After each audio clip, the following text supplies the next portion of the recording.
പ്രിയപ്പെട്ടവരെ, തുഞ്ചൻ പറമ്പിൻ്റെ MD നമ്മുടെയൊക്കെ മനസ്സിൽ ഉണർന്നു വരുന്ന ഒരു ചോദ്യമുണ്ട്. തീർച്ചയായിട്ടും ഉണ്ടാവുക, സ്വാഭാവികമാണത്. MD തുഞ്ചൻ പറമ്പിൻ്റെ മാത്രമായിരുന്നോ? പക്ഷേ MDയുടെ ജീവിത സാക്ഷാത്കാരമായിരുന്ന തുഞ്ചൻ പറമ്പിനെക്കുറിച്ച് ആണ് നമ്മൾ വിലയിരുത്തി ഇവിടെ സംസാരിക്കുന്നത്. തീർച്ചയായിട്ടും നമ്മൾ അങ്ങനെ വിലയിരുത്തേണ്ട ഒരു കാര്യം ഉണ്ട് താനും. തുഞ്ചൻ പറമ്പ് നൽകുന്ന ഉൾക്കാഴ്ചയെക്കുറിച്ച് അധ്യാപകർക്കും അല്ലെങ്കിൽ അധ്യാപന രംഗത്തും എഴുത്തിൻ്റെ രംഗത്തും കവിതയുടെ രംഗത്തും ഉള്ള നമ്മുടെ പ്രിയപ്പെട്ട ഗോപിയേട്ടൻ അടക്കമുള്ള അല്ലെങ്കിൽ ജയകുമാർ സാർ അടക്കമുള്ള അവർക്ക് എന്താണ് പറയാനുണ്ടാവുക എന്നാണ് നമുക്ക് ഈ സെഷനിൽ ചർച്ച ചെയ്യാനുള്ളത്.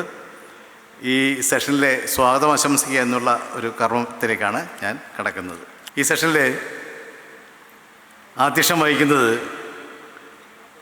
ഡോക്ടർ മുരളീധരനാണ്. ഈ സെഷനിൽ അധ്യക്ഷം വഹിക്കുന്നത്. തുഞ്ചൻ പറമ്പിൻ്റെ എല്ലാ കാര്യങ്ങളിലും, മിക്കവാറും എല്ലാ കാര്യങ്ങളിലും സ്നേഹത്തോടെ സഹകരിക്കുന്ന ഒരു സാംസ്കാരിക സ്ഥാപനം എന്ന് തന്നെ പറയാം. സംസ്കാര സ്ഥാപനമാണ് നമ്മുടെ കോട്ടയ്ക്കൽ ആര്യശാലയിലെ ഡോക്ടർ മുരളീധരനാണ് ഇതിന് സെഷനിലെ അധ്യക്ഷം വഹിക്കുന്നത്. ഡോക്ടർ മുരളീധരനെ ഈ സെഷനിൽ അധ്യക്ഷം വഹിക്കാനായിട്ട് ക്ഷണിക്കുന്നു. അടുത്തതായിട്ട് ഈ സെഷനിലെ ആദ്യ പ്രഭാഷകൻ ശ്രീ MM നാരായണൻ മാഷാണ്. നാരായണൻ മാഷെ നമുക്ക് ഈ സദസ്സിനെ പരിചയപ്പെടുത്തേണ്ട ആവശ്യമൊന്നുമില്ല. തീർച്ചയായിട്ടും ഇല്ല. എത്രയോ പ്രഭാഷണങ്ങൾ തുഞ്ചൻ പറമ്പിൽ നടത്തിയിട്ടുള്ള അദ്ദേഹത്തെ സഹൃദയലോകത്തിന് മുമ്പിൽ പരിചയപ്പെടുത്തേണ്ട പ്രത്യേക ആവശ്യം ഒന്നും ഇല്ല എന്നെനിക്ക് തോന്നുന്നു. എങ്കിലും ഔപചാരികതയുടെ പേരിൽ നാരായണൻ മാഷെ സ്നേഹത്തോടെ ഈ വേദിയിലേക്ക് സ്വാഗതം ചെയ്യുന്നു. കവിയും ഗാനരചയിതാവും മലയാള സർവകലാശാലയുടെ മുൻ വൈസ് ചാൻസലറുമായിരുന്ന K. ജയകുമാർ സാറാണ് അടുത്ത പ്രഭാഷകൻ. അദ്ദേഹത്തെ ഈ വേദിയിലേക്ക് സ്നേഹത്തോടെ സ്വാഗതം ചെയ്യുന്നു.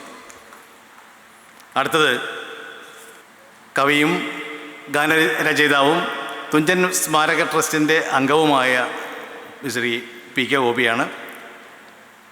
തുഞ്ചൻ പറമ്പിൻ്റെ ഹൃദയസ്പന്ദനങ്ങൾ ഏറ്റവും കൂടുതൽ ഏറ്റുവാങ്ങിയിട്ടുള്ള ഗോപിയേട്ടനെ സ്നേഹബുദ്ധിയ ഈ ചടങ്ങിലേക്ക് സ്വാഗതം ചെയ്യുന്നു.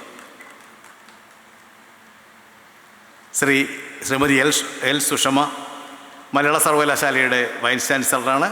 തുഞ്ചൻ പറമ്പിലെ പ്രവർത്തനങ്ങൾക്ക് പല സമയങ്ങളിലും പല പ്രവർത്തനങ്ങൾക്കും സഹായം നൽകിയിട്ടുള്ളത് മലയാള സർവകലാശാലയാണ്. മലയാള സർവകലാശാലയുടെ വൈസ് ചാൻസലറായ ശ്രീമതി എൽ സുഷമയെ സ്നേഹത്തോടെ ഈ വേദിയിലേക്ക് സ്വാഗതം ചെയ്യുന്നു. ഈ ചടങ്ങിൽ നന്ദി പറയുന്ന ബീന മേലഴി, ഈ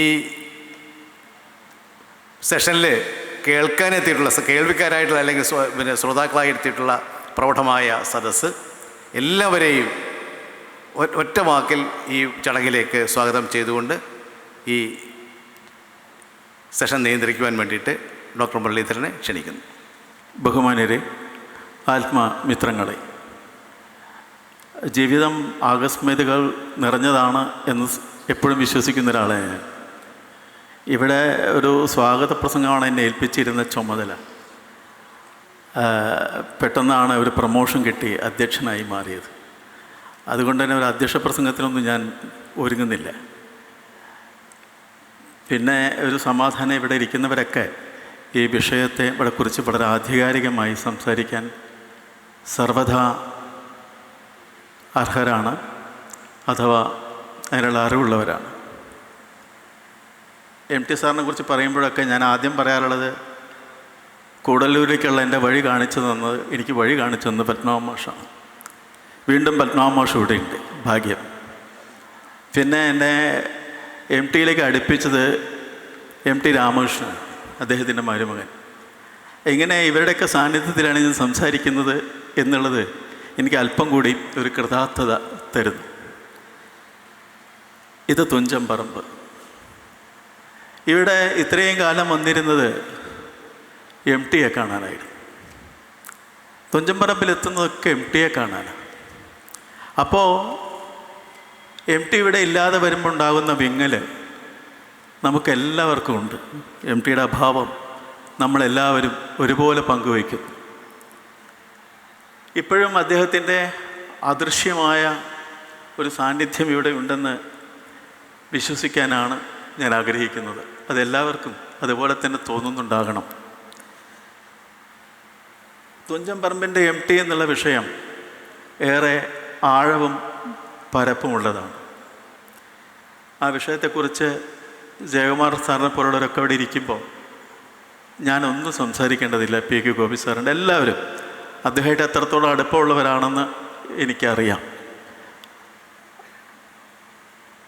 അതിൽ നിന്ന് വ്യത്യസ്തമായി എനിക്കെന്തുണ്ട് എന്ന ചോദ്യത്തിന് ഈ അധ്യക്ഷം വഹിക്കണം എന്ന് പറഞ്ഞപ്പോൾ ഞാനിവിടെ നിന്ന് ആലോചിക്കുകയായിരുന്നു, എന്താണ് പറയേണ്ടത്. കോട്ടക്കൽ ആരോഗ്യശാല ഒരു ജീവനക്കാരൻ വൈദ്യജീവനം ചെയ്യുന്ന ഒരാളെന്നുള്ളത് എനിക്ക് കിട്ടിയിട്ടുള്ളൊരു ഭാഗ്യം. സ്റ്റെതസ്കോപ്പിലൂടെ അദ്ദേഹത്തിൻ്റെ ഹൃദയമിടിപ്പ് എനിക്ക് പലപ്പോഴും കേൾക്കാൻ കഴിഞ്ഞിട്ടുണ്ട്. അദ്ദേഹത്തെ പരിശോധിക്കുമ്പോൾ കൈകളിലെ തണുപ്പും പാദങ്ങളിലെ ചൂടും എനിക്ക് നേരിട്ട് അനുഭവിക്കാൻ കഴിഞ്ഞിട്ടുണ്ട്. ഒരു പക്ഷേ അദ്ദേഹം അന്നിൽ മനസ്സിൽ കുറിച്ചിട്ട് എന്തോ കൊണ്ടായിരിക്കാം ഞാനിവിടെ നിൽക്കുന്നത്. തികച്ചും ആകസ്മികമായിട്ടാണ് ആ ബന്ധം തുടങ്ങിയതും വളർന്നതും. അദ്ദേഹത്തിൻ്റെ പോയിൻ്റ് ഓഫ് നോ റിട്ടേൺ എന്നുള്ള അവസ്ഥയിൽ എത്തിക്കഴിഞ്ഞപ്പോഴും അദ്ദേഹത്തെ കാണാൻ പോയിരുന്നു. ആരോഗ്യശാലയുടെ മാനേജിംഗ് ട്രസ്റ്റിയും ചീഫ് ഫിസിഷ്യനായ PM വാര്യർ സാറ്, അദ്ദേഹത്തിൻ്റെ മരുമകനും എൻ്റെ സുഹൃത്തുമായ MT രാമകൃഷ്ണൻ, ഇവരോടൊപ്പമാണ് അദ്ദേഹത്തിൻ്റെ വീട്ടിൽ പോയി കണ്ടത്.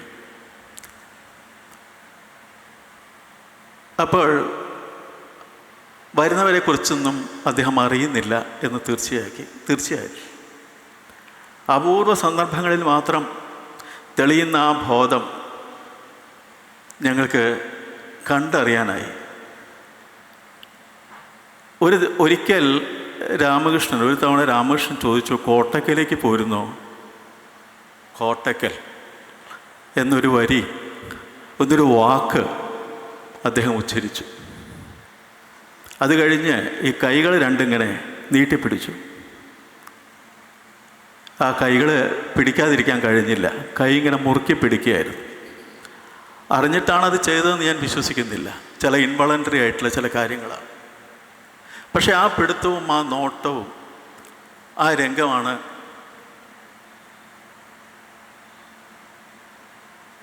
ജീവനുള്ള അല്ലെങ്കിൽ ഹൃദയത്തുടിപ്പുകളുള്ള അദ്ദേഹത്തിൻ്റെ അവസാനമായി ഞാൻ കണ്ട കാഴ്ച.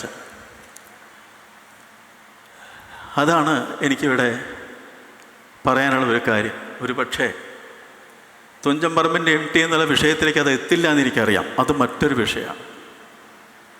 ഈ അക്ഷരങ്ങൾക്ക് തേനും വയമ്പും കൊടുത്ത് വാത്സല്യത്തോടെ നോക്കിയ MT കുറച്ച് കഴിഞ്ഞപ്പോൾ അക്ഷരങ്ങൾ വാക്കുകളായി മാറിയപ്പോൾ വാക്കുകളെ ശാസിച്ച് നിർത്തുന്നത് നമുക്ക് അനുഭവപ്പെടുന്നുണ്ട്. അപ്പോൾ തേനും വയമ്പും കൊടുത്ത അതേ കൈകൾ തന്നെ വിരൽ ചൂണ്ടി അക്ഷരങ്ങളെ അല്ലെങ്കിൽ വാക്കുകളെ ശാസിച്ച് നിർത്തി. അധികമൊന്നും അദ്ദേഹത്തിൽ നിന്ന് വാക്കുകൾ പുറപ്പെടാത്തത്, സംസാരിക്കാതിരുന്നത് അതുകൊണ്ടാകാം എന്നാണ് എനിക്ക് തോന്നിയിട്ടുള്ളത്. തുഞ്ചൻ പറമ്പിൽ വരുമ്പോഴൊക്കെ അദ്ദേഹത്തെ കാണുക, നേരെ പോവുക. ഇന്ന് ഞങ്ങൾക്ക് അതിൻ്റെ ഒരു ബുദ്ധിമുട്ട്, ഞാൻ രാമകൃഷ്ണൻ കൂടെയാണ് വന്ന് സ്വതേ ഞങ്ങളുടെ കാലുകൾ അറിയാതെ പോകുന്നൊരു സ്ഥലമുണ്ട്. അവിടെ അദ്ദേഹം മറ്റുള്ളവരെന്ന പോലെ തന്നെ സംസാരിക്കാറില്ല. പക്ഷെ കൈകൊണ്ട് ഒന്നിങ്ങനെ കാണിക്കും, കണ്ണുകൊണ്ട് ഞങ്ങളുടെ സാന്നിധ്യം അദ്ദേഹം വരവ് വയ്ക്കും. അത് തന്നെ മതിയായിരുന്നു നമുക്കൊക്കെ ധാരാളം. MTയുടെ കയ്യിൻ്റെ ചലനങ്ങളെക്കുറിച്ച് ഞാൻ പലപ്പോഴും ശ്രദ്ധിച്ചിട്ടുണ്ട്. ഇവിടെ വെച്ച് തന്നെ സംസാരിക്കുന്നതിനിടയ്ക്ക് ഏതോ ഒരു ലോകത്തിലെന്ന പോലെ അദ്ദേഹം കൈകൾ ഉയർത്തി ചില ആംഗ്യങ്ങളൊക്കെ കാണിക്കും. അദ്ദേഹത്തിൻ്റെ മനസ്സിൻ്റെ ചില പ്രതിഫലനങ്ങളാവാം അത് എന്നാണ് എനിക്കിപ്പോൾ തോന്നുന്നത്. കണ്ണുകളിലേക്ക് നോക്കുകയും ഈ വിരലുകൾ കൊണ്ട് സംസാരിക്കുകയൊക്കെ ചെയ്യുന്ന MT എന്നുള്ള അതുല്യനായ ഒരു കാലഘട്ടത്തിൻ്റെ മുഴുവൻ ഗുരുവായ വഴികാട്ടിയായ, ഇനി എങ്ങനെ ഇപ്പോൾ എത്ര വേണമെങ്കിൽ പറഞ്ഞു പോവാം, പക്ഷെ അത് അവസാനിപ്പിക്കണമല്ലോ. ആ പാദങ്ങളിൽ നമസ്കരിക്കുന്നു.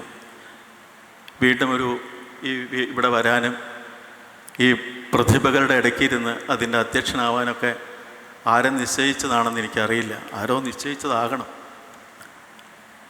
ആ സൗമനസ്യത്തിൻ്റെ സൗജന്യത്തിൻ്റെ ഹൃദയപൂർവ്വം നന്ദി പറഞ്ഞുകൊണ്ട് നിർത്തുന്നു. നന്ദി, നമസ്കാരം.